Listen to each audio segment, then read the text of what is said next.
what I want to talk about attitudes towards curating, about attitudes, ways of making thematic exhibitions about contemporary art, and how these relate to different places.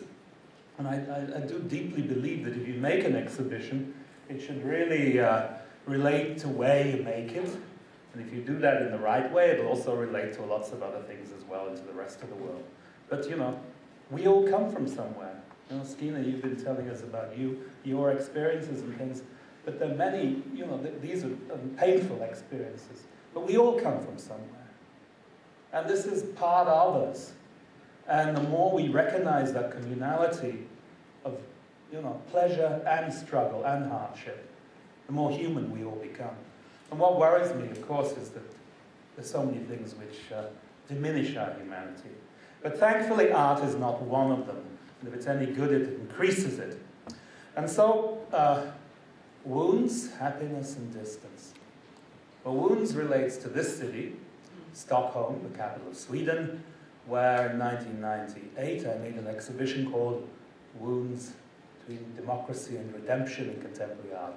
And that was looking at one particular way of looking at contemporary art, in fact, the whole practice of art. And I think that as curators, we are we're storytellers, we're strolling players, we're jongleurs, and we come up with our different approaches and stories. You know, nothing's right, nothing's wrong. It's just whether it's a great show. There's good art in it. And that's like 80% of it. If you put good art in a bad framework, and I think of many, many bad frameworks, like the kind of values that you are applying to it are maybe just purely financial rather than cultural or aesthetic, then you're likely to louse things up. So, you know, I think that a curator tells a story which I hope strikes chords with many different people. This is the second place, Tokyo, where in 2003 I made an exhibition called Happiness, a survival guide between art and life. That's at the Mori Art Museum, which was built right up there on the 52nd and 53rd floor of this big tower block. Moderna Museet, where I made the exhibition, was a national museum in Sweden.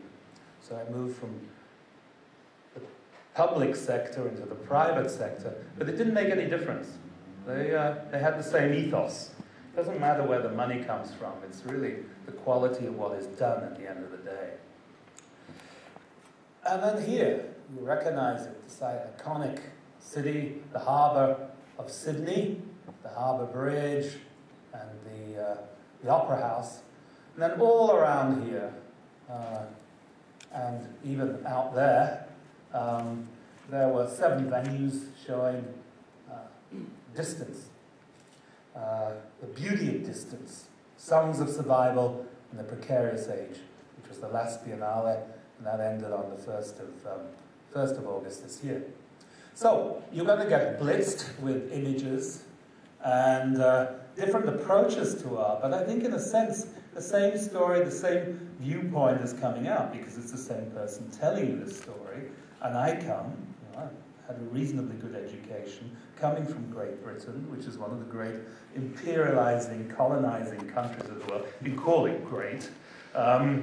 It's actually been, having been born in the end of the 40s, part of my growing up is having to digest all of this and what it means. What it means in terms of, because I'm interested in art, what it means in art, and quality, aesthetics. And aesthetics relates to ideas of what is good in art. I mean, no one wants to show bad art, do they?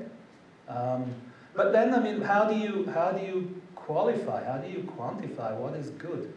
And if you're thinking about goodness in art, does that relate to goodness in other things? I think it must. There's this big relationship between art and life. It might not be literal, but they're running parallel on parallel lines all the time. So these are part of the story.